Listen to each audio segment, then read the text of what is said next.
ରାଧେ ରାଧେ ନବମ ଶ୍ରେଣୀ ସାହିତ୍ୟ ବହିର ଦ୍ୱିତୀୟ ପଦ୍ୟ ପଦ୍ମର ପ୍ରଶ୍ନ ଉତ୍ତର କରିବା। ଫାଷ୍ଟ ପଦ୍ୟ କାହା ମୁଖ ଅନାଇ ବଞ୍ଚିବି। ଯେମାନେ ଦେଖିନଥିବ ସେଇ ଭିଡ଼ିଓଟା ଡେସ୍କ୍ରିପ୍ସନରେ ଲିଙ୍କ୍ ଦେଇଦେବି। ସେଇ ଭିଡ଼ିଓଟା ବି ପଢ଼ା ସରିଛି, ସେଇ ଭିଡ଼ିଓ ପ୍ରଶ୍ନ ଉତ୍ତର ମଧ୍ୟ ସରିଛି। ସେଇ ଦୁଇଟା ଭିଡ଼ିଓ ମୁଁ ଡେସ୍କ୍ରିପ୍ସନରେ ଲିଙ୍କ୍ ଦେଇଦେବି, ସେଇ ଭିଡ଼ିଓଟା ଦେଖିଦେବ। ଆଉ ଏଇ ପଦ୍ମ ପଦ୍ୟଟା ବି ମୁଁ ଭଲ ଭାବରେ ପଢ଼େଇ ଦେଇଛି, ବୁଝେଇ ଦେଇଛି, ତାର ମାନେ ମଧ୍ୟ ଗୋଟି ଗୋଟିର କହିଦେଇଛି। ଯେମାନେ ଏଇ ଭିଡ଼ିଓଟା ବି ଦେଖିନଥିବ ୟାର ବି ଲିଙ୍କ୍ ମୁଁ ଡେସ୍କ୍ରିପ୍ସନରେ ଦେଇଦେବି। ତାପରେ ଏବେ ଦେଖ ପଦ୍ମ କବିତାଟାର ପ୍ରଶ୍ନ ଉତ୍ତର କରିବା। ଫାଷ୍ଟ ପ୍ରଶ୍ନ କ'ଣ ଦିଆହେଇଛି ଦେଖ, ପ୍ରଶ୍ନାବଳୀ ନିର୍ଦ୍ଦିଷ୍ଟ ଉତ୍ତରମୂଳକ। 1 ନମ୍ବର ପ୍ରଶ୍ନ କ'ଣ ଦିଆଗଲା, ଦରଶନେର ଗଦ୍ୟରୂପ ଦର୍ଶନରେ ଏହିପରି ପଦ୍ୟରୂପ ଲେଖାଯାଇଥିଲା।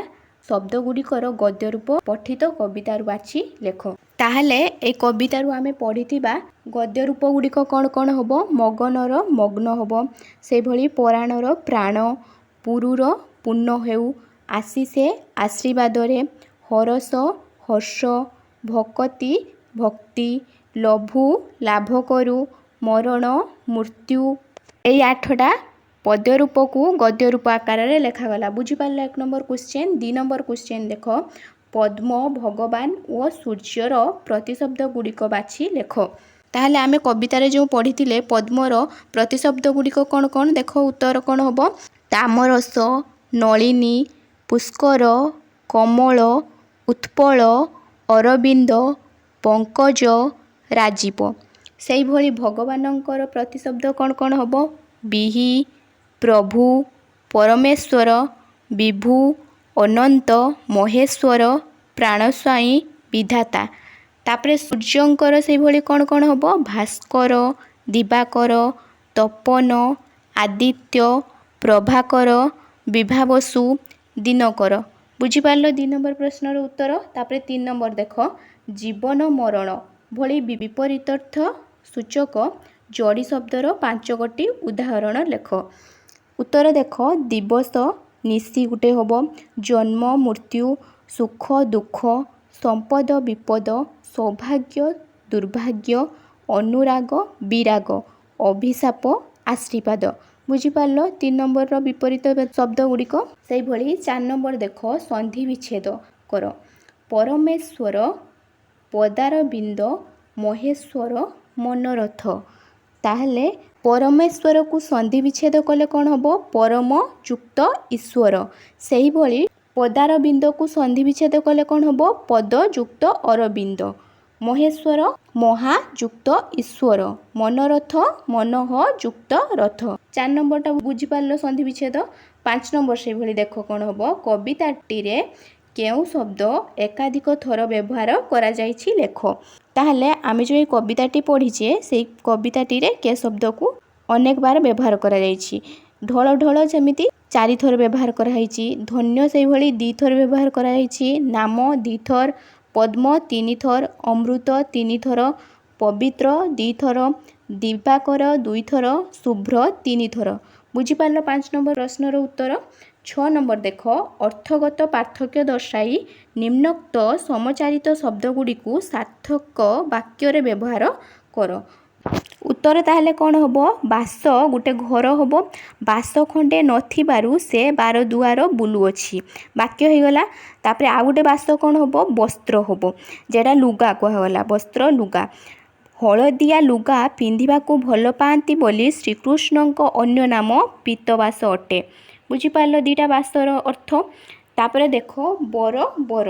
ତାହେଲେ ଗୋଟେ ବର କ'ଣ ହେବ? ଜ୍ୱାଇଁ, ଯେଟା ବରଟି ବାଣ ଫୁଟାଇ ପଟୁଆରରେ ଯାଉଅଛି।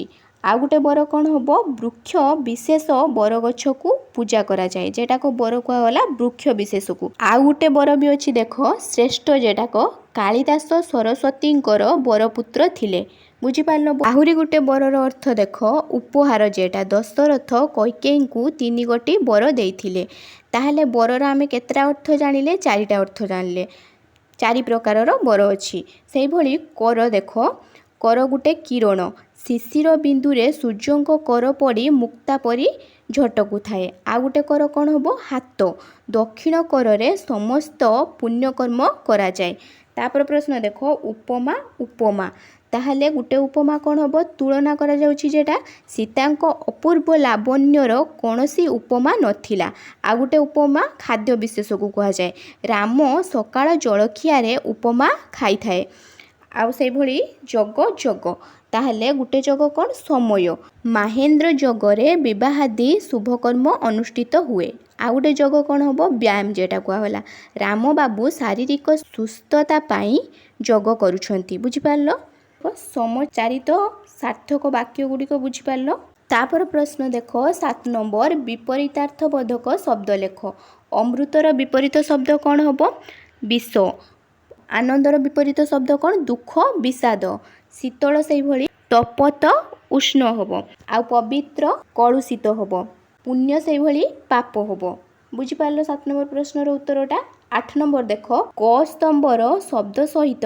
ख स्तंभर उपयुक्त शब्द बाछि जग कर क स्तंभरे दिया जाइछि पवित्र कहा सहित जुड़िबो ताहले पवित्र रस सरसी से भली जल सहित जुड़िबो सरसी दिव्य श्री निगूढ़ जग कलुष पंक बुझिपारल तापर 9 नंबर देख 9 नंबर प्रश्न कौन दिया गला अभिधान नियम अनुसार सजाई लेख पीयूष सौरभ तनु तामरस श्री पुष्कर अरविंद अभिधान नियम अनुसार सजाई लेखिले कौन हम आगे हम अरविंद तापर तनु हम तापर तामरस हम पीयूष पुष्कर श्री सौरभ 9 नंबर हो गला उत्तर तापर 10 नंबरटा देख दिवाकर यही शब्द परी शेष 2 अक्षर कर थिबा 3टी शब्द लेख ताहले उत्तर कौन हम रत्नाकर हम रत्नाकर माने होचु समुद्र से भली काकर माने शिशिर साकर खाद्य विशेष युक्तकर 2 हस्तरे मुक्तकर खोला हातरे निशाकर चंद्र जेटा 10 नंबर प्रश्नर उत्तर बुझिपारल तापरे 11 नंबर देख सुमनोहर एहीपरी सु लगाई 5 गोटी शब्द लेख उत्तर ताहले कौन हम सुगम्य माने जेटा कहला सुंदर सुप्रभात उत्तम सकाळ सुनाम जस सुबास बास्ना सुकर्म उत्तम कार्य सुनिपुण उत्तम रूपे पारगम आ सुउच्च बहुत उच्च सुशीतल अति ठंडा बुझिपारल 11 नंबर प्रश्नर उत्तर 12 नंबरटा से भली देख अक्षर गुड़िक सजाई शब्दरे परिणत कर मदरक ताकू शब्दरे परिणत कले कौन हम उल्टा सुल्टा लिखाई अक्षर गुड़िक उत्तर कौन हम मकरंद हम से भली सरे भर शब्द गुड़िक सजेकी लिखिले कौन हम हरस भरे तापर रता समर से भली तामरस हम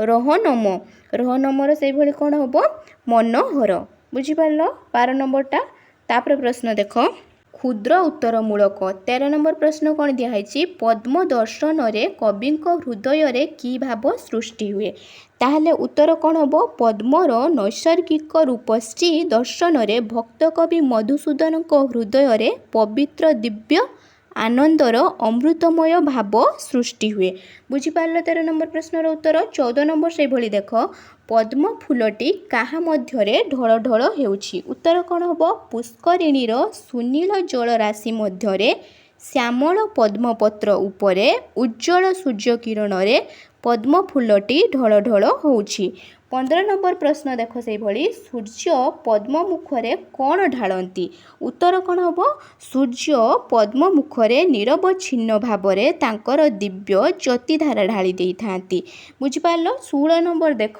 कवि काहाकू पीयूष सहित तुलना करिसंती उत्तर कौन हम कवि दिवाकरंकर दिव्य शुभ्र ज्योतिधारा को पीयूष सहित तुलना करिसंती बुझिपारल 16 नंबर 17 नंबर देख कवि काहाकू धन्य बोली कहिसंती कवि पद्मफूल ओ ताहार प्रभु बा आराध्य दिवाकरंकु धन्य बोली कहिसंती से भली 18 नंबर प्रश्न देख मधुपदल कौन पाई पागल हुअंती उत्तर कौन हम मधुपदल माने पद्मफूलर मकरंद बा मधुपान करिबा पाई पागल परी होइथांती 19 नंबर प्रश्न देख पद्मफूल देखिबाकू किपरि श्वेत और लोहित रंगर सम्मिश्रण रे पद्मफूल ईषत लाल और शुभ्र सतेजतार दर्शकर नयन मन को विमोहित करि देइथाय बुझिपार 19 नंबर प्रश्नर उत्तर। 20 नंबर देख केउं रसरे पद्म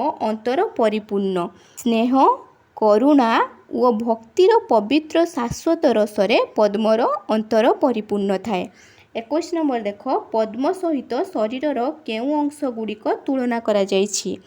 पद्म एक श्रेष्ठ उपमार आधार होइथिबारु ताहा सहित प्रियजन मानकर मुख नयन कर ओ चरण को तुलना करा जाइथाए। 22 नंबर देख शरीरर केउं केउं अंग पद्म नाम सहित मिसी थाए। पाद सहित मुख सहित चक्षु सहित आदि अंग पद्म नाम सहित मिसी थाए। बुझिपार। तापर 23 नंबर प्रश्न देख सत्य शिव सुंदर किए। विश्वस्रष्टा परमेश्वर सत्य शिव सुंदरर दैत्यक रूपे समग्र विश्व मानसकु दिग्दर्शन देइथांती। तापर 24 नंबर प्रश्न देख सर्वसभार मिलन स्थल बोली कवि काहाकू कहिछंती। उत्तर कौन हम? कवि सर्वसभार उपमा स्थल रूपे पद्म को वर्णना करिछंती। एहार आंगिक सौंदर्य सह सौष्ठवता भक्त व प्रेमिक उभयंक पाई प्रेरणा व आदर्शर उत्स रूपे प्रतिभात हुए। बुझिपार 24 नंबर प्रश्नर उत्तर। 25 नंबर से भली देख कवि निजकू पद्म सहित तुलना करिबारे दुखित काहेकि। उत्तर कौन हम?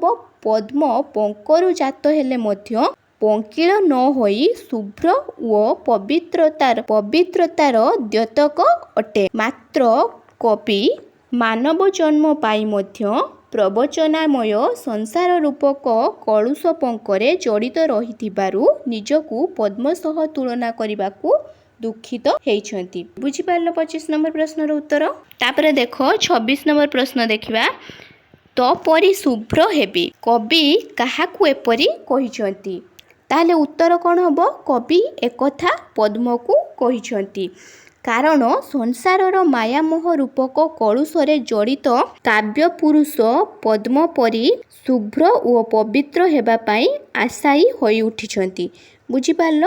26टा 27 देख कवि काहाठारू आशीर्वाद भिक्षा करिछंती। पद्म जेपरी एक निष्ठ भावरे तार इष्ट सूर्यंक प्रति अनुरक्त रही निर्निमेष नयनरे चाहि रही थाए कवि सेहीपरि अनंत महेश्वरंक ठारे एकाग्र निष्ठा रखिबा पाई पद्म ठारू आशीर्वाद भिक्षा करिछंती। तापरे 28 नंबर देख कवि केउ पुण्यव्रत शिखिबा पाई इच्छा करिछंती। उत्तर ताहले कौन हम? कवि निजर आराध्य व इष्ट अनंत महेश्वरंक ठारे निष्ठा व तन्मयता रूपक पुण्यव्रत शिखिबा पाई इच्छा प्रकाश करिछंती। सेहि भली 29 देख प्रियजनंकर विभिन्न अंग केतेबेले सुखर कारण होइथाए बोली कवि कहिछंती। उत्तर कौन हम? प्रियजनंकर विभिन्न अंग यथा मुख नयन कर व चरण प्रभृति पद्म सह युक्त हेले यथा पद्म मुख पद्म लोचन राजीव लोचन कर पद्म कर कमल पद्म पाद प्रभृति संबोधन रे सुखर कारण होइथाए। सेहि भली 30 नंबर प्रश्न देख सूर्य व पद्म मध्यरे की प्रकार संपर्क रहिछि। उत्तर ताहले कौन हम? सूर्य व पद्म मध्यरे अनाबिल व शाश्वत प्रेमर संपर्क रहिअछि तथा भक्ति व भावर संपर्क रहिअछि। निर्निमेष नयनरे सूर्य को चाहि रही थाए और सूर्यंक प्रदत्त शाश्वत ज्योतिधारा को भक्ति व श्रद्धार सह पान करी स्वर्गीय सौंदर्य उद्भासित हुए। से भली 31 नंबर प्रश्न देख पद्म सूर्य को किपरि चाहि थाए। ताहले उत्तर कौन हम? पद्म सहस्र बदन एकाग्रतार सह तार प्रिय आराध्य सूर्य को सुढल नयन रे चाहि रही थाए। तापरे 32 नंबर प्रश्न देख इच्छा पूरण पाई कवि काहाकू आशीर्वाद कामना करिछंती। उत्तर कौन हम? कवि निजर आराध्य अनंत महेश्वरंक प्रति निष्ठार साधना चरितार्थ करिबा पाई अभिलाष पोषण करी ପଦ୍ମର ଆଶୀର୍ବାଦ କାମନା କରିଛନ୍ତି। ବୁଝିପାରିଲ 32 ଯାଏଁ କ୍ଷୁଦ୍ର ପ୍ରଶ୍ନ ଉତ୍ତର ମୂଳକ ଗୁଡ଼ିକ ବୁଝିପାରିଲ ଭଲ ଭାବରେ। ତାପରେ ଦେଖ ତାପର ପ୍ରଶ୍ନ ଦେଖିବା କ'ଣ ଦିଆହେଇଛି। ସପ୍ରସଙ୍ଗ ସରଳାର୍ଥ ଲେଖ। ପ୍ରଶ୍ନ ଦେଖ କ'ଣ ଦିଆଗଲା। ଆହା କି ଦିବ୍ୟ ସିରି ତହୁଁ ତୁ ଲଭୁ ଧନ୍ୟ ଉତ୍ପଳ ଧନ୍ୟ ତୋହର ପ୍ରଭୁ। ତାହେଲେ ସରଳାର୍ଥରେ ଲେଖିବ ଉତ୍ତର କ'ଣ ହେବ ଆହା କି ଡେଡେଡେସ୍ ତୋହର ପ୍ରଭୁ। ଯେମିତି ସରଳାର୍ଥ ଲେଖାଯାଏ ଆଲୋଚ୍ୟ ପ୍ରସଙ୍ଗଟି ଭକ୍ତ କବି ମଧୁସୂଦନ ରାଓଙ୍କ ବିରଚିତ ପଦ୍ମ କବିତାର ଅଂଶବିଶେଷ ଅଟେ। ଏତିକି ବୁଝିପାରିଲ। ତାପରେ ଏଠାରେ କବି ପଦ୍ମର ଏକ ନିଷ୍ଠ ଇଷ୍ଟପ୍ରୀତି ଉପରେ ଆଲୋକପାତ କରିଛନ୍ତି। ତାପରେ କବିତାଟାରେ ଏଇ ଯେଉଁ ପଦଟା ଦିଆହେଇଛି ଏ ପଦଟାକୁ ଆବୃତ୍ତି କରିବ, ମାନେ ଏଇ ପଦ୍ୟଟାକୁ ଗଦ୍ୟ ଆକାରରେ ତାପରେ ଲେଖିବ। ସୁନୀଳ ସରସୀ ଜଳ ମଧ୍ୟରେ ଶ୍ୟାମଳ ପଦ୍ମପତ୍ର ଉପରେ ପଦ୍ମ ଫୁଲଟି ସହସ୍ର ବଦନରେ ସୂର୍ଯ୍ୟାଭିମୁଖୀ ହୋଇ ରହିଥାଏ। ସୂର୍ଯ୍ୟ ଉଦୟ ହେଲେ ପଦ୍ମ ବିକଶିତ ହୋଇଥାଏ। ସୂର୍ଯ୍ୟାସ୍ତରେ ସେ ଦୁଃଖରେ ମ୍ରିୟମାଣ ହୋଇ ମୁଦିତ ହୋଇଯାଏ। ମୁଦିତ ମାନେ ସେ ସଙ୍କୁଚିତ ହୋଇଯାଏ, ବୁଝିଯାଏ, ଯେଟାକୁ କୁହାଗଲା କିଏ ପଦ୍ମ। ଦିନ ତମାମ ସେ ନିନିମେଷ ନୟନରେ ତାର ଇଷ୍ଟ ଓ ଆରାଧ୍ୟଙ୍କ ପ୍ରତି ସମର୍ପିତ ଢଙ୍ଗରେ ସହସ୍ର ବଦନରେ ଚାହିଁ ରହିଥାଏ। ସୂର୍ଯ୍ୟ ମଧ୍ୟ ଅନୁରୂପ ଭାବରେ ତାଙ୍କର ଶୁଭ୍ରଜ୍ୟୋତି ଧାରାକୁ ପଦ୍ମ ପାଖୁଡ଼ାରେ ଅଜାଡ଼ି ଦେଇ ପଦ୍ମର ଭାବଭରା ସମର୍ପଣକୁ ସ୍ୱୀକାର କରି ନେଇଥାନ୍ତି। ପଦ୍ମ ସୂର୍ଯ୍ୟଙ୍କର ଶାଶ୍ୱତ ଶୁଭ୍ର ଜ୍ୟୋତିରେ ସ୍ୱର୍ଗୀୟ ସୌନ୍ଦର୍ଯ୍ୟରେ ଉଦ୍ଭାସିତ ହୋଇଉଠେ। ପଦ୍ମର ଏହି ସୌଭାଗ୍ୟ ପାଇଁ କବିତାକୁ ଧନ୍ୟବାଦ ଦେବା ସହ ତାର ଆରାଧ୍ୟ ସୂର୍ଯ୍ୟଙ୍କର ଏହି ଅପୂର୍ବ ଉଦାରତା ପାଇଁ ଉଭୟଙ୍କୁ ଧନ୍ୟବାଦ ଅର୍ପଣ କରିଛନ୍ତି। ବାସ୍ତବରେ ପଦ୍ମ ଓ ସୂର୍ଯ୍ୟର ଏହି ଚିରନ୍ତନୀ ଭାବ ବିନିମୟ ଅତି ଜୀବନ୍ତ ଭାବରେ କବି ଉକ୍ତ ପ୍ରସଙ୍ଗରେ ଅବତାରଣା କରିଛନ୍ତି। ବୁଝିପାରିଲ। ତାପରେ ସରଳାର୍ଥଟା ଦେଖ 34 ନମ୍ବର ପ୍ରଶ୍ନ। ସର୍ବସଭାର ତୁହି ଉପମା ସ୍ଥଳ ଭକତ ପ୍ରେମିକର ତୁହି ସମ୍ବଳ। ତାହେଲେ ଉତ୍ତର କ'ଣ ହେବ ସର୍ବସଭାର ଡେଡେଡେସ୍ ତୁହି ସମ୍ବଳ। ତାପରେ କ'ଣ ଲେଖାଯିବ ଉଲ୍ଲିଖିତ ପଦ୍ୟାଂଶଟି ଭକ୍ତ କବି ମଧୁସୂଦନ ରାଓଙ୍କ ପଦ୍ମ ଶୀର୍ଷକ କବିତାରୁ ଉଦ୍ଧୃତ। ଶୋଷିତ ପଦ୍ୟାଂଶଟିରେ ଭକ୍ତ କବି ମଧୁସୂଦନ ରାଓ ପଦ୍ମର ନୟନାଭିରାମ ଶାଶ୍ୱତ ସୌନ୍ଦର୍ଯ୍ୟ ଉପରେ ଆଲୋକପାତ କରିଛନ୍ତି। ପଦ୍ମ ଏକମାତ୍ର ସୁନ୍ଦର ନୁହେଁ, ଏହା ମଧ୍ୟ ଭକ୍ତି ନିଷ୍ଠା ଓ ପ୍ରେମର ଚିରନ୍ତନୀ ଦୈତିକ ଅଟେ। କବି ପଦ୍ମକୁ ସୁନୀଳ ସରସୀ ଜଳରେ ସବୁଜ ପତ୍ର ଉପରେ ଢଳ ଢଳ ହେଉଥିବାର ଦେଖିଛନ୍ତି। ପଦ୍ମର ନୈସର୍ଗିକ ସୌନ୍ଦର୍ଯ୍ୟ କବିଙ୍କୁ ମନ୍ତ୍ରମୁଗ୍ଧ କରିଦେଇଅଛି। ପଦ୍ମ ଏକ ନିଷ୍ଠ ଭାବରେ ତନ୍ମୟତା ସହ ତାର ଇଷ୍ଟ ବା ଆରାଧ୍ୟ ସୂର୍ଯ୍ୟଙ୍କୁ ବିସ୍ଫାରିତ ନେତ୍ରରେ ଚାହିଁ ରହିଥାଏ। ସୂର୍ଯ୍ୟ ମଧ୍ୟ ନିଜର ଶୁଭ୍ର ଜ୍ୟୋତିଧାରା ବର୍ଷଣ କରି ପଦ୍ମର ଭାବଭକ୍ତିକୁ ସ୍ୱୀକାର କରିଥାନ୍ତି। ପଦ୍ମ ଅମୃତ ମକରନ୍ଦ ମତ ମଧୁପକୁ ମନ୍ତ୍ରମୁଗ୍ଧବତ୍ ଆକର୍ଷଣ କରେ। ସେହିପରି ଶ୍ୱେତ ଲୋହିତ ସମ୍ମିଶ୍ରଣରେ ପଦ୍ମର ଅପୂର୍ବ ରୂପଶ୍ରୀ ଭକ୍ତ ଓ ପ୍ରେମିକ ଉଭୟଙ୍କର ପ୍ରେରଣାର ଦୈତିକ ହୋଇଥାଏ। ଯେପରି ଏହି ସର୍ବସଭାର ଆଧାର ପଦ୍ମ ସୂର୍ଯ୍ୟଙ୍କ ପ୍ରତି ଏକ ନିଷ୍ଠ ଭାବରେ ଅନୁରକ୍ତ ଥାଏ, ଭକ୍ତ ସେହିପରି ତାର ଆରାଧ୍ୟଙ୍କଠାରେ ଓ ପ୍ରେମିକ ସେହିପରି ତାର ପ୍ରେମିକାଙ୍କଠାରେ ଏକ ନିଷ୍ଠ ଭାବରେ ଅନୁରକ୍ତ ରହିବା ପାଇଁ ପଦ୍ମକୁ ଆଦର୍ଶ ଭାବରେ ଗ୍ରହଣ କରିଥାଏ। ବାସ୍ତବରେ ପଦ୍ମର ଏହି ନୈସର୍ଗିକ ରୂପଶ୍ରୀ ଓ ନିଷ୍ଠାପର ଇଚ୍ଛାନୁରାଗ ଉପରେ କବି ଯଥାର୍ଥ ଆଲୋକପାତ କରିଛନ୍ତି ଶୋଷିତ ପଦ୍ୟାଂଶଟିରେ। ବୁଝିପାରିଲ 34 ନମ୍ବର ସରଳାର୍ଥଟା। ତାପରେ ସେଇଭଳି ଦେଖ 35 ନମ୍ବର ସରଳାର୍ଥ କ'ଣ ହେବ। ମଧୁମୟ ପବିତ୍ର ଯାହା ବିଶ୍ୱରେ ତୋ ନାମ ସଙ୍ଗେ ମିଶା ବିଧାତା ବରେ। ଉତ୍ତର ତାହେଲେ କ'ଣ ହେବ ମଧୁମୟ ଡେଡେଡେସ୍ ବିଧାତା ବରେ। ଆଲୋଚ୍ୟ ପଦ୍ୟାଂଶଟି ଭକ୍ତ କବି ମଧୁସୂଦନ ରାଓଙ୍କର ବିରଚିତ ପଦ୍ମ କବିତାର ଅଂଶବିଶେଷ ଅଟେ।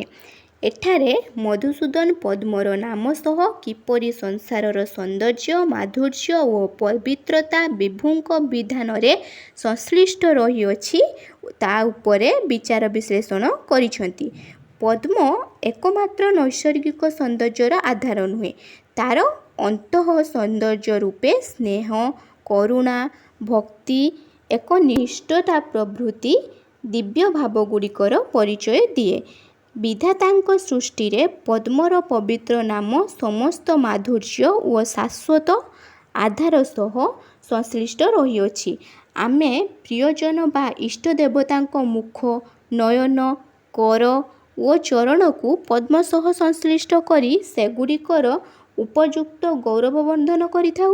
ଉଦାହରଣ ସ୍ୱରୂପ ମୁଖକୁ ପଦ୍ମମୁଖ କହିଥାଉ, ଆଉ ନୟନକୁ କମଳ ନୟନ, ହାତକୁ କର କମଳ, ସେହିପରି ପାଦକୁ ପଦ୍ମପାଦର ଉପମାରେ ସନ୍ନିବେଶିତ କରି ଆମେ ଏହି ଅଙ୍ଗମାନଙ୍କର ଗୁରୁତ୍ୱ ଓ ସୌଷ୍ଠବକୁ ପ୍ରତିପାଦିତ କରୁ।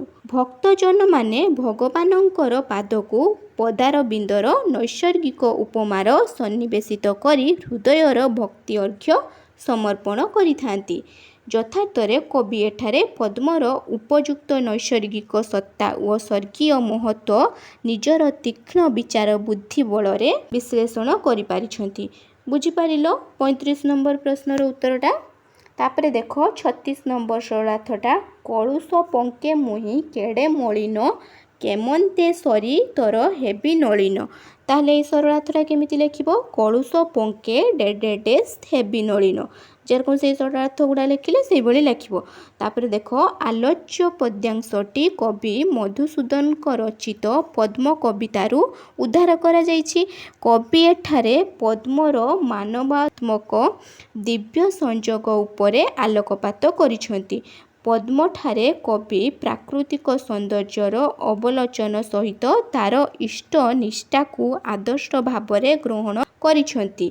ପଦ୍ମ ପଙ୍କରୁ ଜାତ ହେଲେ ମଧ୍ୟ ସେ ପଙ୍କିଳ ନ ହୋଇ ଊର୍ଦ୍ଧ୍ୱଗାମୀ ଶାଶ୍ୱତ ସତ୍ତା ସୂର୍ଯ୍ୟଙ୍କ ସହ ସଂଶ୍ଳିଷ୍ଟ ରହିଥାଏ। କବି ସେହିପରି ମାୟାମୋହପୂର୍ଣ୍ଣ ପ୍ରବଞ୍ଚନାରେ କଳୁଷପଙ୍କର ଆବର୍ତ୍ତରେ ରହିଛନ୍ତି। ପଦ୍ମ ପରି ଶାଶ୍ୱତ ସହ ସଂଯୁକ୍ତ ହେବା ପାଇଁ ତାଙ୍କର ଆତ୍ମସତ୍ତା ଆହରହ ବ୍ୟାକୁଳିତ। ପଦ୍ମ ଲାବଣ୍ୟମୟୀ ହୋଇ ମଧ୍ୟ ସତ୍ୟାନୁସରଣରେ ନିଜକୁ ନିୟୋଜିତ କରିଛି।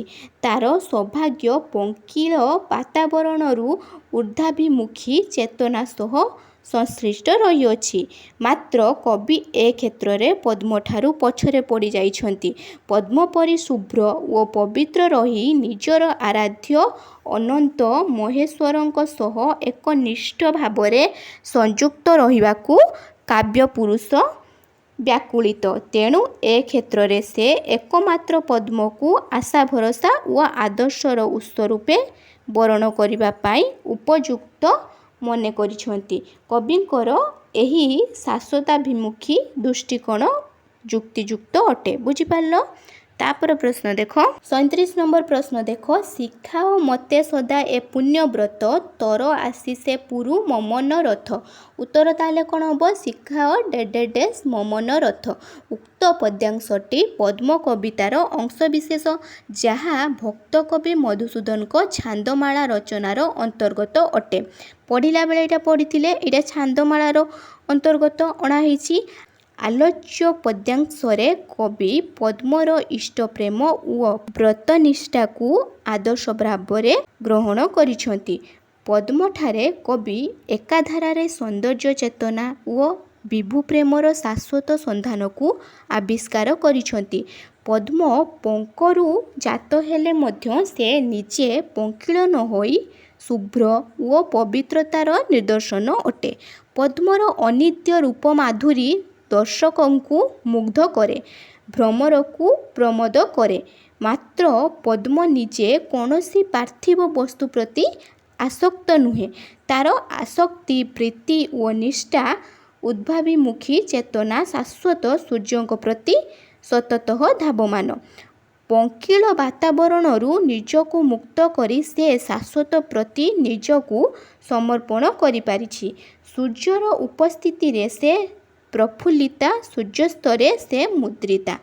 ସୂର୍ଯ୍ୟଙ୍କ ବ୍ୟତୀତ ପାର୍ଥିବ ପୃଥିବୀରେ ସମସ୍ତ ପ୍ରଲୋଭନ ତା ପାଇଁ ତୁଚ୍ଛ ଓ ଅସାର ଅଟେ। କବି ସେହିପରି ମାୟାମୋହପୂର୍ଣ୍ଣ ପ୍ରବଞ୍ଚନାମୟ ପଙ୍କିଳ ବାତାବରଣରେ ପୃଥିବୀର ପାର୍ଥିବ ପ୍ରଲୋଭନରେ ଜଡ଼ିତ ନ ହୋଇ ପଦ୍ମ ପରି ତାଙ୍କର ଇଷ୍ଟ ଓ ଆରାଧ୍ୟ ଅନନ୍ତ ମହେଶ୍ୱରଙ୍କ ସହ ସୂର୍ଯ୍ୟଙ୍କ ରହିବା ପାଇଁ ଆଶାୟୀ ହୋଇଛନ୍ତି। ଏଥିପାଇଁ କବି ପଦ୍ମକୁ ଆଦର୍ଶ ଓ ଶିକ୍ଷାଗୁରୁ ରୂପେ ବରଣ କରି ତାର ଆଶୀର୍ବାଦର ନିଜର ଏହି ପବିତ୍ର ମନୋବାଞ୍ଛାର ପରିପୂର୍ଣ୍ଣ ପାଇଁ ବ୍ୟଗ୍ର ହୋଇ ଉଠିଛନ୍ତି। ବାସ୍ତବରେ କବିଙ୍କର ଏହି ବିଭୁ ପ୍ରେମ ପାଇଁ ବ୍ୟାକୁଳତା ଆଲୋଚ୍ୟ ପଦ୍ୟାଂଶଟିରେ ପ୍ରତିଫଳିତ ହୋଇଛି। ବୁଝିପାରିଲ 37 ନମ୍ବର ପ୍ରଶ୍ନ। ଏଇ 5ଟା ସରଳାର୍ଥ ଭଲ ଭାବରେ ବୁଝିପାରିଲ। ତାପରେ ପ୍ରଶ୍ନ କ'ଣ ଦିଆଗଲା? ଦୀର୍ଘ ଉତ୍ତର ମୂଳକ। 38 ନମ୍ବର ପ୍ରଶ୍ନ କ'ଣ ଦିଆହେଇଛି? ପଦ୍ମଠାରୁ ମଣିଷ କି ଶିକ୍ଷା ଲାଭ କରିଥାଏ? ପଠିତ କବିତା ଆଧାରରେ ଲେଖ। ତାହେଲେ ଆମେ ପଦ୍ମଠାରୁ କି ଶିକ୍ଷା ଲାଭ କରିଥିଲେ ସେଇଟାକୁ ଆମେ ଏଠି ଲଙ୍ଗ୍ କ୍ୱେଶ୍ଚନ୍ ଆକାରରେ ଲେଖିବା ବଡ଼ କରିକି, ଯେମିତି 2 ପେଜ୍ରୁ 3 ପେଜ୍ ପାଖାପାଖି ହେବ। ଉତ୍ତର ଦେଖ। ନବଯୁଗର ଅଗ୍ରଦୂତ ଭକ୍ତ କବି ମଧୁସୂଦନ ରାଓଙ୍କ ବିରଚିତ ପଦ୍ମ କବିତା ଆକାରରେ କ୍ଷୁଦ୍ର ହେଲେ ହେଁ ଏହା ଓଡ଼ିଆ ସାହିତ୍ୟ ଗଗନରେ ଛୋଟ ଧ୍ରୁବତାରା ପରି ଶାଶ୍ୱତ ଦୀପ୍ତିରେ ଚିର ଜାଜ୍ୱଲ୍ୟମାନ ଅଟେ। କବିଙ୍କର ସୌନ୍ଦର୍ଯ୍ୟାନୁଭୂତି ଓ ବିଭୁ ପ୍ରେମର ଏକ ସାର୍ଥକ ସମନ୍ୱୟ ରୂପେ ଆଲୋଚ୍ୟ ପଦ୍ମ କବିତାଟି ମାନବ ସମାଜ ପାଇଁ ଏକ ଅନିବର୍ଜନୀୟ ଶିକ୍ଷାକେନ୍ଦ୍ରର ଆଧାର ହୋଇ ଉଠିଛି। କବି ଉକ୍ତ କବିତାରେ ପଦ୍ମକୁ କୋଟି ଲାବଣ୍ୟ ନିଧି ରୂପେ ସମ୍ବୋଧନ କରିଛନ୍ତି, ଯାହାର ଦର୍ଶନରେ ସୌନ୍ଦର୍ଯ୍ୟ ପିପାସୁ କବିପ୍ରାଣ ପରିତୃପ୍ତ ହୋଇଯାଇଛି। ମାତ୍ର ଏହି ସୌନ୍ଦର୍ଯ୍ୟବୋଧ ହିଁ ପଦ୍ମଠାରୁ କବିଙ୍କର ଏକମାତ୍ର ପ୍ରାପ୍ତି ନୁହେଁ।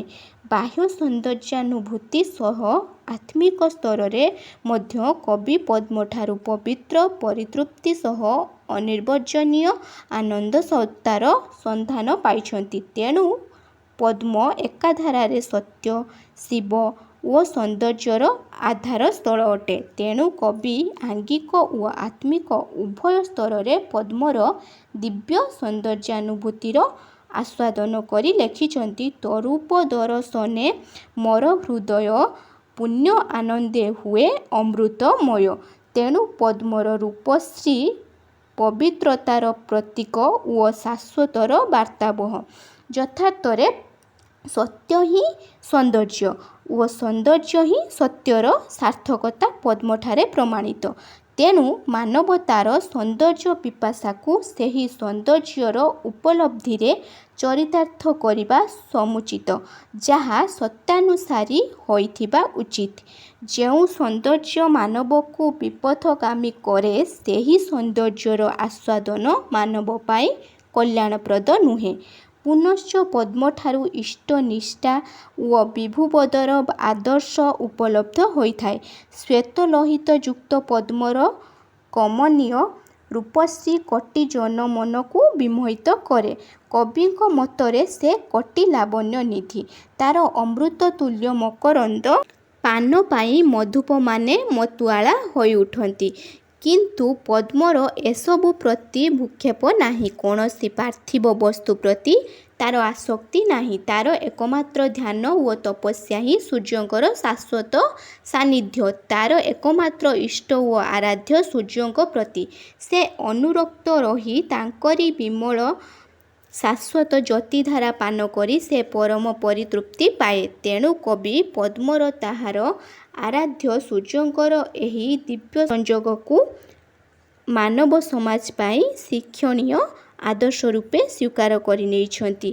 ଆହା କି ଦିବ୍ୟ ସିରି ତହୁଁ ତୁ ଲଭୁ, ଧନ୍ୟ ଉତ୍ପଳ ଧନ୍ୟ ତୋହର ପ୍ରଭୁ। ସର୍ବସଭାର ତୁହି ଉପମା ସ୍ଥଳ, ଭକତ ପ୍ରେମିକର ତୁହି ସମ୍ବଳ। ପଦ୍ମଠାରେ କବି ଏକାଧାରରେ ବିଭୁବୋଧ ଓ ସୌନ୍ଦର୍ଯ୍ୟ ଚେତନାର ସମନ୍ୱୟତାକୁ ଉପଲବ୍ଧି କରି ତାହାକୁ ଭକ୍ତଜନ ଓ ପ୍ରେମିକାମାନଙ୍କର ଆଦର୍ଶ ରୂପେ ସ୍ୱୀକାର କରିଛନ୍ତି। ପଦ୍ମର ଦିବ୍ୟ ନାମ ସହ ମାନବତାର ପ୍ରିୟ ଇଷ୍ଟଦେବତାଙ୍କର କର, ମୁଖ, ନୟନ ଓ ପାଦକୁ ସଂଯୁକ୍ତ କରି ପଦ୍ମର ଗୁରୁତ୍ୱକୁ ପ୍ରତିପାଦନ କରେ। ଉଦାହରଣ ସ୍ୱରୂପ କରକମଳ, ପଦ୍ମମୁଖ, ରାଜୀବ ଲୋଚନ ଓ ପଦ୍ମପାଦ ପ୍ରଭୃତି ଶବ୍ଦମାନ ପଦ୍ମର ଅସାମାନ୍ୟ ମହତ୍ୱ ଓ ଗୁରୁତ୍ୱର ନିଦର୍ଶନ ଅଟେ। ପଦ୍ମ ପଙ୍କରୁ ଜାତ ହେଲେ ମଧ୍ୟ ସେ ପଙ୍କିଳ ନୁହେଁ।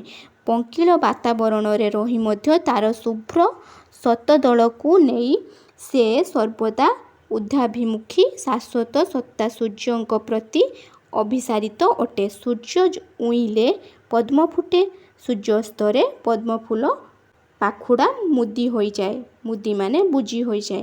ମାନବ ମଧ୍ୟ ମାୟା ମୋହରୂପକ ପଙ୍କିଳ ଆବର୍ତ୍ତରେ ଜନ୍ମଗ୍ରହଣ କରିଛି। ମାତ୍ର ପଦ୍ମ ପରି ସେ ଅନାସକ୍ତ ଓ ଊର୍ଦ୍ଧ୍ୱାଭିମୁଖୀ ନୁହେଁ। ସେ ମାନବ ହୋଇ ମଧ୍ୟ ମୋହାସକ୍ତ, ପଦ୍ମଫୁଲଟିଏ ହୋଇ ମଧ୍ୟ ଅନାସକ୍ତ। ତେଣୁ କବି ପଦ୍ମଠାରେ ନିଜକୁ ନ୍ୟୁନ ମନେକରି ଲେଖିଛନ୍ତି କଳୁଷ ପଙ୍କେ ମୁହିଁ କେଡ଼େ ମଳିନ, କେମନ୍ତେ ସରିତର ହେବି ନଳିନ। ଏହିପରି ଭାବରେ ତମେ ଲେଖିପାରିବ ଯାହା ବୁଝିଲ। ବୁଝେଇଥିଲି କବିତାଟାକୁ। କବିତାଟାରେ ଆମେ ଯାହା ବୁଝିଥିଲେ ତମେ ଲଙ୍ଗ କ୍ୱେଶ୍ଚନ୍ ଆକାରରେ ସବୁ ଲେଖିପାରିବ। ବୁଝିଲ? ଏଟାର ଉତ୍ତର ଦେଖିଲ। ତାପରେ ଦେଖ 39 ନମ୍ବର ପ୍ରଶ୍ନର ଉତ୍ତର କ'ଣ ହେବ? 39 ନମ୍ବର ପ୍ରଶ୍ନ କ'ଣ ଦେଇଛି? ପଠିତ କବିତା ଅନୁସରଣରେ କବିଙ୍କ ଜୀବନ ପ୍ରତି ଆଭିମୁଖ୍ୟ ଆଲୋଚନା କର। ତାହେଲେ ଆମେ ଯେଉଁ କବିତାଟା ପଢ଼ିଛେ ସେଇ କବିତାଟାର କବିଙ୍କର ଜୀବନର ଆଭିମୁଖ୍ୟ ବିଷୟରେ ଆଲୋଚନା କରିବା। ତାହେଲେ କ'ଣ କୁହାଯାଇଛି ଦେଖ। ଉତ୍ତର କ'ଣ ହେବ? ଉତ୍କଳ ସାହିତ୍ୟାକାଶରେ ଭକ୍ତକବି ରୂପେ ନବଯୁଗର ଉଦୀୟମାନ ସୂର୍ଯ୍ୟ ପରି କବି ମଧୁସୂଦନ ବିଭୁବଧର ଅମ୍ଳାନ ଜ୍ୟୋତି ଚିରସମୁଜ୍ଜିତ ଅଟେ। ପ୍ରଗାଢ଼ ବିଭୁବୋଧ, ପ୍ରଖର ମେଧାଶକ୍ତି ସହ ପ୍ରମୁଖ ଦାର୍ଶନିକତା କବିଙ୍କର ପ୍ରତ୍ୟେକ ରଚନାରେ ସ୍ପଷ୍ଟ ପ୍ରତିଭାତ ହୁଏ। ସୌନ୍ଦର୍ଯ୍ୟ ଚେତନାରେ କବି ମଧୁସୂଦନ ପ୍ରକୃତିର ସତ୍ୟାଭିମୁଖୀ ଉପାଦାନମାନଙ୍କରେ ସତତ ଯତ୍ନଶୀଳ ହୋଇଥାନ୍ତି। ତେଣୁ ଏକାଧାରରେ ସତ୍ୟ, ଶିବ ଓ ସୌନ୍ଦର୍ଯ୍ୟର ରସଗ୍ରାହୀ ଦୃଷ୍ଟିକୋଣ ନେଇ କବିଙ୍କର ଜୀବନ ପ୍ରତି ଅଭିମୁଖ୍ୟ ଶାଶ୍ୱତ ଚିରନ୍ତନ ସତ୍ତା ପ୍ରତି ସ୍ପଷ୍ଟ ରୂପେ ଧାବମାନ ଅଟେ। କବି ତାଙ୍କର ପ୍ରତ୍ୟେକ ରଚନାରେ ସତ୍ୟାଭିମୁଖୀ ଦୃଷ୍ଟିକୋଣ ନେଇ ଜୀବନକୁ ଦେଖିଛନ୍ତି। ତାଙ୍କର ଏହି ଭାବବୋଧକୁ ସେ କବିତାରେ ରୂପ ଦେଇଛନ୍ତି। ବାଲ୍ୟକାଳୁ ଧର୍ମ ଧନ ମୁଁ ସଞ୍ଜୀବି ଏ ଜୀବନ ଅନିଶ୍ଚିତ, କେଜାଣି କାହାର ମୃତ୍ୟୁକାଳ ଆସି ହୋଇଯିବ ଉପସ୍ଥିତ। କ୍ଷୁଦ୍ର କୀଟ ଉଇ ଅଳ୍ପ ଅଳ୍ପ କରି ରଚଇ ବଲ୍ମୀକ ସ୍ତର, ମୁହିଁ ସେହିପରି ବିରଚିବି ସଦା ପୁଣ୍ୟଭୂମି ନିରନ୍ତର। ସତ୍ୟ ମୁଁ କହିବି, ସତ୍ୟରେ ରହିବି, ଗାଇବି ସତ୍ୟର ଜୟ, ମଙ୍ଗଳ କାର୍ଯ୍ୟରେ ଲାଗିଥିବି ସଦା ତେଜିଣ ମନରୁ ଭୟ। ଦିଅ ଭକ୍ତି ପ୍ରଭୁ ହୃଦୟେ ମୋହର, ବିରାଜ ନିତ୍ୟ ତହିଁରେ, ସତ୍ୟ ପଥେ ରହି ତୁମରି ସେବାରେ ବିତୁ ମୋ ଦିନ ମହିରେ।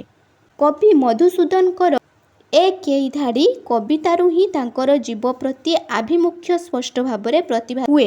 ମଧୁସୂଦନଙ୍କ ଏହି କବିତା ହିଁ ତାଙ୍କର ଆଧ୍ୟାତ୍ମିକ ଦୃଷ୍ଟିଭଙ୍ଗୀର ଏପରି ସୁଦୂର ପ୍ରସାର ପ୍ରଭାବ ପକାଇଥିଲା ଯେ ଯାହାର ପ୍ରଶଂସା କରି କବି କୁନ୍ତଳା କୁମାରୀ ଲେଖିଛନ୍ତି ବାଲ୍ୟକାଳୁ ଧର୍ମ ଧନ କରିବି ସଞ୍ଚୟ, ଏ ମୋହର ବାଣୀ ତବ ଦେଲା ପରିଚୟ। ତେଣୁ କବିତାରେ ଆଜିକାଲି ସମ୍ବୋଧନ କବିକୁଳ ଗୁରୁ ମମ ଶ୍ରୀ ମଧୁସୂଦନ। ଆମେ ଏଇ କବିତାଟାର କବିଙ୍କ ବିଷୟରେ ଯାହା ପଢ଼ିଥିଲେ, ଯାହା ଜାଣିଥିଲେ, ତମେ ଏଇ 39 ନମ୍ବର ପ୍ରଶ୍ନର ସେମିତି ଭାବିକି ଲେଖିପାରିବ ଉତ୍ତର ଗୁଡ଼ା। ତାପରେ ଦେଖ 40 ନମ୍ବର ପ୍ରଶ୍ନର ଉତ୍ତର କ'ଣ ହେବ? ମଣିଷ ସହିତ ପଦ୍ମର କିପରି ଗମ୍ଭୀର ସମ୍ପର୍କ ରହିଛି ଆଲୋଚନା କର। ତାହେଲେ ଉତ୍ତର ଦେଖ କ'ଣ ହେବ? ଭକ୍ତ କବି ମଧୁସୂଦନଙ୍କ ରଚିତ ପଦ୍ମ କବିତାଟି ମାନବ ଜୀବନ ଦର୍ଶନର ଏକ ଚିରନ୍ତନୀ ଦର୍ପଣ ସ୍ୱରୂପ ଅଟେ। କବି ନିଜକୁ ସମଗ୍ର ମାନବ ଜାତିର ପ୍ରତୀକ ରୂପେ ସ୍ୱୀକାର କରି ପଦ୍ମ ସହ ମାନବର ଅବିଚ୍ଛିନ୍ନ ସମ୍ପର୍କକୁ ସ୍ୱୀକାର କରି ବର୍ଣ୍ଣନା କରିଛନ୍ତି ସର୍ବସମ୍ଭାର ସଦ୍ମ ହେ ପଦ୍ମ ତୋର, ସଙ୍ଗେ ନିଗୂଢ଼ ଯୋଗ ଅଛଇ ମୋର। ବାସ୍ତବରେ ପଦ୍ମ ପୁଷ୍କରିଣୀର ପଙ୍କିଳ ବାତାବରଣରେ ବିକଶିତ ଓ ସ୍ୱୟଂ ପଙ୍କରୁ ଜନ୍ମ ହୋଇ ପଙ୍କଜ ନାମରେ ପରିଚିତ। ମାନବ ସେହିପରି ମାୟାମୋହପୂର୍ଣ୍ଣ ପାର୍ଥିବ ପୃଥିବୀରେ ପଙ୍କିଳ ପ୍ରବଞ୍ଚନାରେ ଓତପ୍ରୋତ ସଂଶ୍ଳିଷ୍ଟ।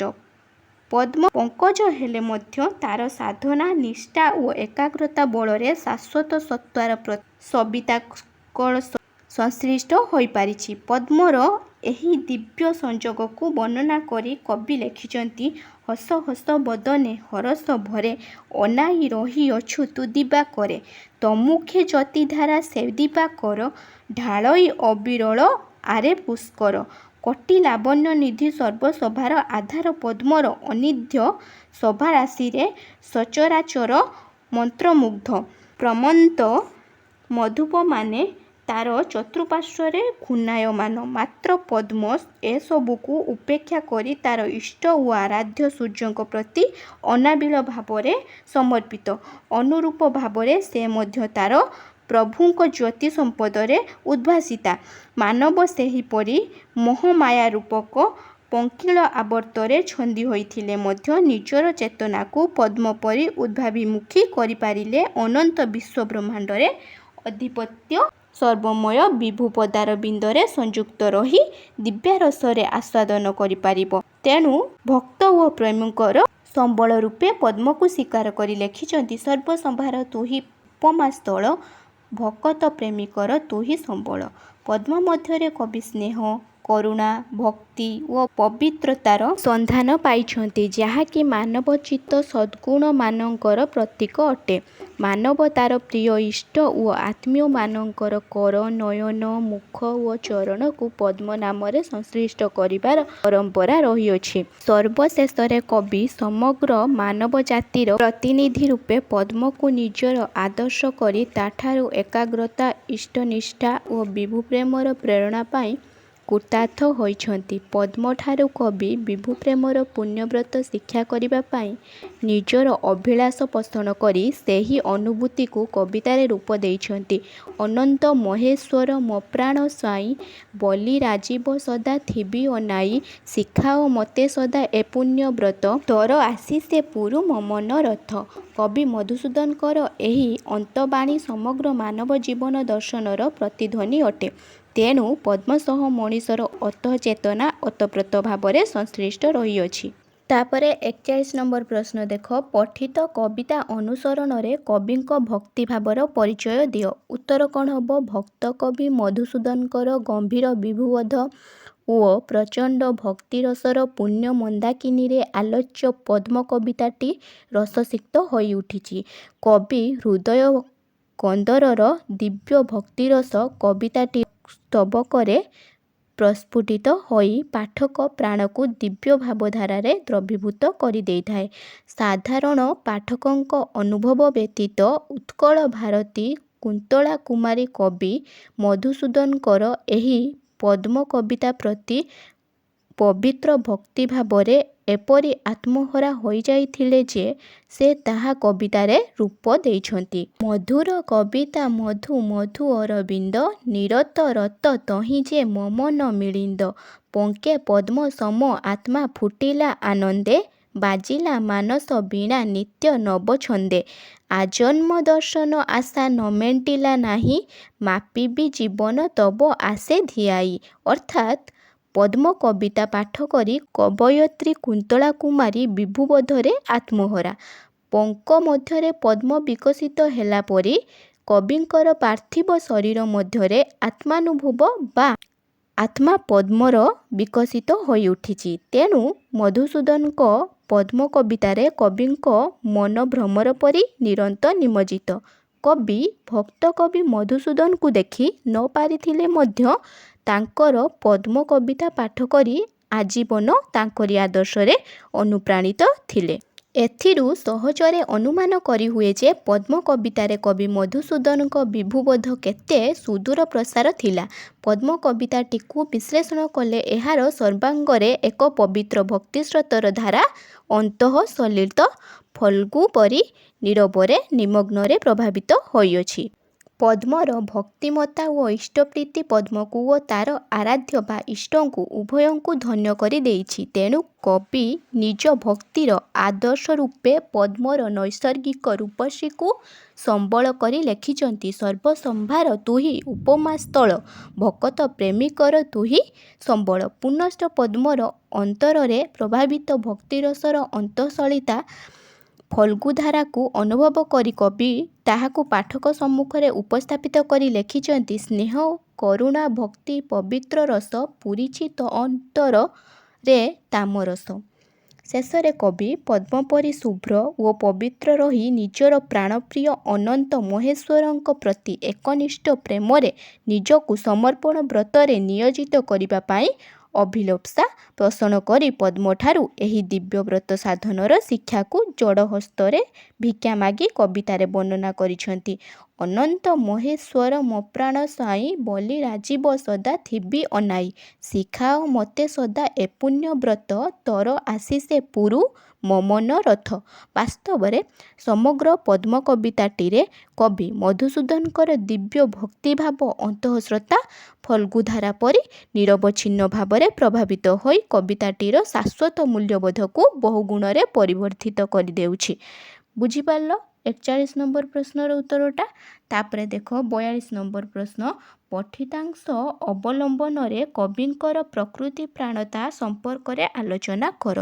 ଉତ୍ତର କ'ଣ ହେବ? ଭକ୍ତ କବି ମଧୁସୂଦନ ପଦ୍ମର ନୈସର୍ଗିକ ପ୍ରାକୃତିକ ସୌନ୍ଦର୍ଯ୍ୟରେ ମନ୍ତ୍ରମୁଗ୍ଧ ହୋଇଯାଇଛନ୍ତି। ପ୍ରକୃତି ପରମେଶ୍ୱରଙ୍କର ଏକ ଅବିଚ୍ଛିନ୍ନ ଅଂଶବିଶେଷ। ମାନବ ପ୍ରକୃତିର ନୈସର୍ଗିକ ରୂପଶ୍ରୀରେ ବିଶ୍ୱସ୍ରଷ୍ଟା ବିଭୁଙ୍କ ଦିବ୍ୟ ଲୀଳା ବିଳାସର ଐଶ୍ୱର୍ଯ୍ୟକୁ ଉପଲବ୍ଧି କରିଥାଏ। ତେଣୁ କବି ମଧୁସୂଦନ ମଧ୍ୟ ପଦ୍ମର ପ୍ରାକୃତିକ ନୈସର୍ଗିକ ରୂପଶ୍ରୀରେ ଆତ୍ମତୃପ୍ତି ଲାଭ କରି ତାକୁ କୋଟି ଲାବଣ୍ୟ ନିଧି ବୋଲି ସମ୍ବୋଧନ କରିଛନ୍ତି। ଅନନ୍ତ ସୌନ୍ଦର୍ଯ୍ୟର ସ୍ରୋତ ପଦ୍ମର ପାଖୁଡ଼ାରେ ଉଦ୍ଭାସିତ। ପଦ୍ମ ସୁନ୍ଦର ପ୍ରାକୃତିକ ପରିବେଶରେ ସୁନୀଳ ସରୋବରରେ ଅନନ୍ତ ଜଳରାଶି ସବୁଜ ପଦ୍ମପତ୍ର ଉପରେ ସୂର୍ଯ୍ୟଙ୍କର ସୁନେଲି କିରଣରେ ଉଦ୍ଭାସିତ ହୋଇ ପ୍ରସ୍ଫୁଟିତ। ତାର ଢଳ ଢଳ ସୌନ୍ଦର୍ଯ୍ୟ କବି ପ୍ରାଣରେ ଅପୂର୍ବ ଶିହରଣ ସୃଷ୍ଟି କରିଛି। କବି ପ୍ରକୃତିର ଏହି ଦିବ୍ୟ ପରିବେଶକୁ ବର୍ଣ୍ଣନା କରି ଲେଖିଛନ୍ତି ଢଳ ଢଳ ସୁନୀଳ ସରସୀ ଜଳେ ଢଳ ଢଳ ଶ୍ୟାମଳ ନଳିନୀ ଦଳ ଢଳ ଢଳ ଭାସ୍କର ରଶ୍ମି ଉଜ୍ଜ୍ୱଳ ତା ମଧ୍ୟେ ଢଳ ଢଳ ତୁହି କମଳ। ପଦ୍ମ ପଙ୍କରୁ ଜନ୍ମ ହେଲେ ମଧ୍ୟ ତାର ଦିବ୍ୟ ସୌନ୍ଦର୍ଯ୍ୟ ସମଗ୍ର ପୁଷ୍କରିଣୀରେ ଏକ ନୈସର୍ଗିକ ପରିବେଶ ସୃଷ୍ଟି କରିଛି। ପଦ୍ମ ସହସ୍ୟ ବଦନରେ ସୂର୍ଯ୍ୟଙ୍କୁ ନିର୍ନିମେଷ ନୟନରେ ଅନାଇ ରହିଛି। ସୂର୍ଯ୍ୟ ମଧ୍ୟ ଅନୁରୂପ ନିଜର ଶୁଭ୍ର ଜ୍ୟୋତିଧାରାରେ ପଦ୍ମର ସର୍ବାଙ୍ଗକୁ ପରିପ୍ଲାବିତ କରିଦେଉଛନ୍ତି। ପଦ୍ମ ସୂର୍ଯ୍ୟଙ୍କର ଶୁଭ୍ର ଜ୍ୟୋତିଧାରା ଆକଣ୍ଠ ପାନ କରି ସ୍ୱର୍ଗୀୟ ସୌନ୍ଦର୍ଯ୍ୟରେ ଉଦ୍ଭାସିତା। ତାର ମକରନ୍ଦରେ ଆକୃଷ୍ଟ ହୋଇ ମତ୍ତ ମଧୁପ ତାର ଚତୁଃପାର୍ଶ୍ୱରେ ଘୂର୍ଣ୍ଣାୟମାନ। ପଦ୍ମର ନୈସର୍ଗିକ ରୂପଶ୍ରୀ କବି ମନରେ ବାରମ୍ବାର ଆଲୋଡ଼ନ ସୃଷ୍ଟି କରୁଛି।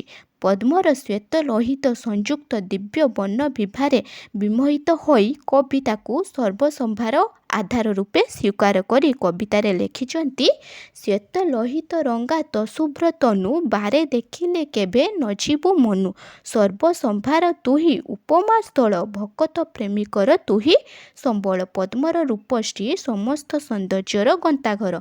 ଏହା ଭକ୍ତିଭାବର ଉଦ୍ରେକ କରିବାର ସହ ପ୍ରକୃତି ପ୍ରେମିକମାନଙ୍କୁ ମଧ୍ୟ ପ୍ରୋତ୍ସାହନ। ବୁଝିପାରିଲ 42 ନମ୍ବର ପ୍ରଶ୍ନର ଉତ୍ତରଟା। ଏଇ 5ଟା ଯାକ ଦୀର୍ଘ ଉତ୍ତରମୂଳକ ପ୍ରଶ୍ନର ଉତ୍ତର ଭଲ ଭାବରେ ବୁଝିପାରିଲ।